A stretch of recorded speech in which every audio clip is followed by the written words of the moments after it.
अंबा देवी को नमन करता हूं। सबसे पहले छत्रपति शिवाजी महाराज, परम पूज्य डॉक्टर बाबा साहब आम्बेडकर के चरणों में नमन। प्रहार जनशक्ति पार्टी के लोकप्रिय उम्मीदवार सन्माननीय दिनेश जी बुप, प्रहार जनशक्ति पार्टी के संस्थापक अध्यक्ष माननीय आमदार बच्चू बोकड़ू, हमारे अटल जी काका, रहमान भाई, मंच में विराजमान सभी पदाधिकारी, पत्रकार बंधु भगिनी, यहां उपस्थित सभी मेरे बुजुर्ग, मेरे भाइयों बहनों, दोस्तों,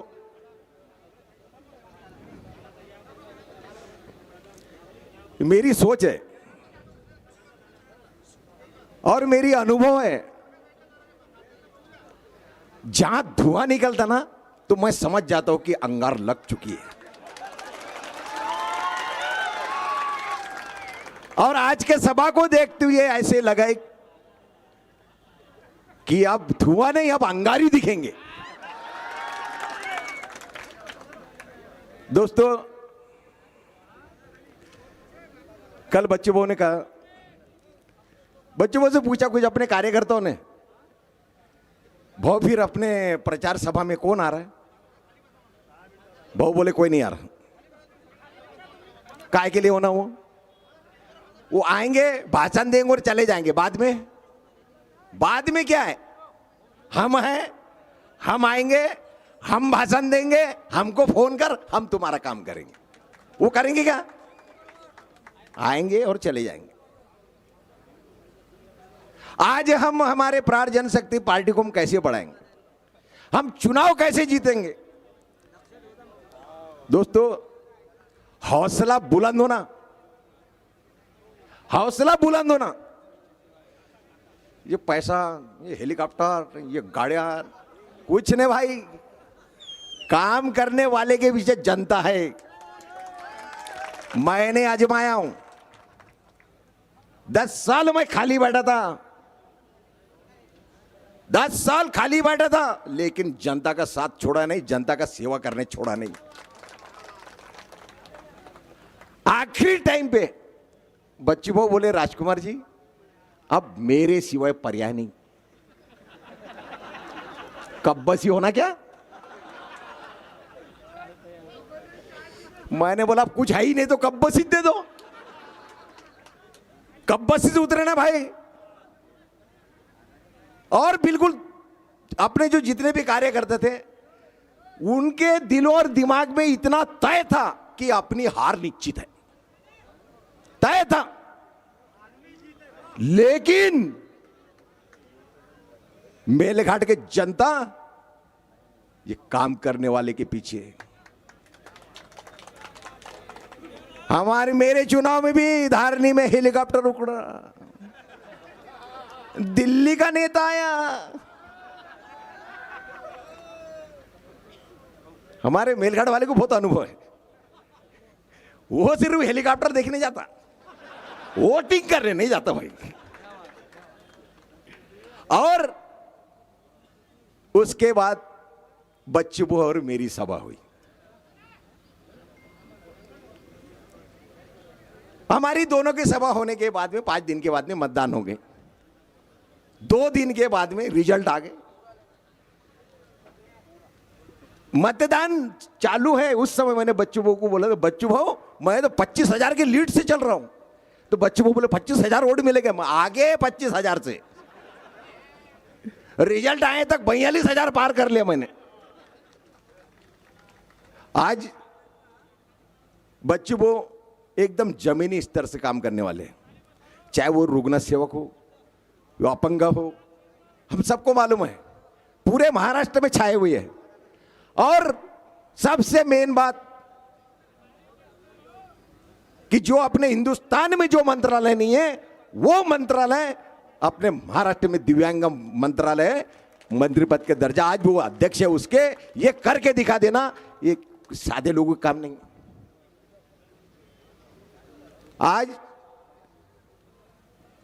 पूरे महाराष्ट्र में जितने भी दिव्यांग हैं, अने हम ये सोच रहे हैं कि भाई ये दिव्यांग शायद अपनी रैली में नहीं आएंगे। आ गए ना, वो यहां तक आ गए, स्टेज तक आ गए, आखिर बैठे ही उसको बैठाना पड़ा टेस्ट पे। ये उनका प्रेम है। और हम जितना अच्छा काम करेंगे उतना हम आगे बढ़ेंगे। दोस्तों, मेलघाट की जनता है, ये कोई लालची जनता नहीं है। इनको लुभाए मत। गरीब जरूर है लेकिन स्वाभिमानी है। साड़ी की कीमत मालूम है?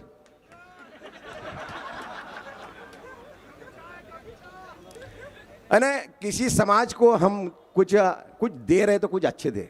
मुझे देने में हरकत नहीं, मेरे समाज गरीब है, आपने उनको मदद किया तो बहुत ही अच्छा है, लेकिन कम से कम उनके सम्मान बढ़े ऐसा तो कुछ कर। जब अगर मान लो ऐसे भी नहीं कर सकते। आज मैं तुमको बता देता हूं, कुछ लोग बोलते हैं मैं मेलघाट की बेटी हूं।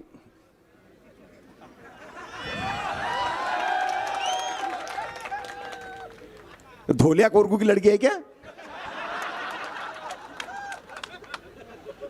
प्रार जनशक्ति पार्टी के उम्मीदवार दिनेश बुब ये मेलघाट का बेटा है, क्योंकि वो सिंधी गांव के रहिवासी है और सिंधी गांव मेरे मतदार संघ में है। दिनेश बुब ने बोलना चाहिए कि मैं मेलघाट का बेटा हूं, मैं मेलघाट की बेटी हूं। अरे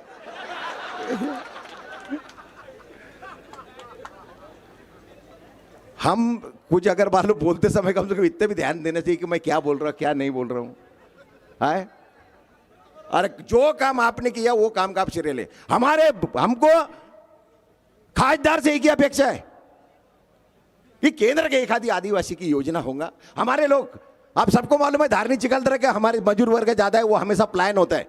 उनके प्लान रोकने के लिए केंद्र की एक आदि योजना ला दो, एक चिकलदरा में एक धारनी में, और वहां की जनता मेलघाट के बाहर ना जाए, ऐसी ये कुछ काम करके होता।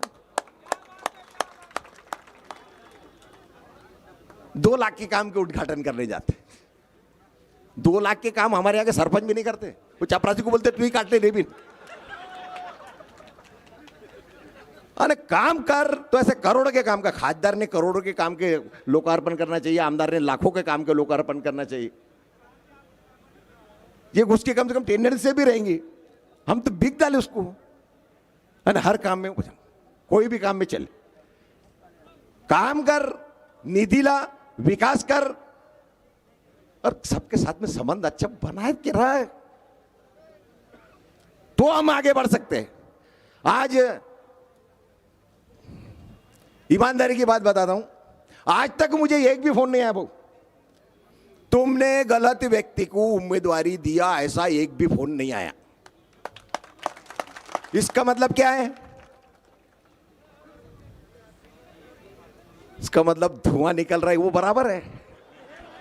और आप लोगों से विनती करता हूं कि 26 तारीख को सवेरे 7 बजे से शाम के 5 बजे तक अमरावती लोकसभा क्षेत्र में धुआं के जगह पूरा अंगार दिखने को ना, यही मैं आपसे विनती करता हूं। ज्यादा समय ना लेते हुए मेरे शब्दों को विराम करता हूं। जय हिंद, जय महाराष्ट्र, जय श्री राम।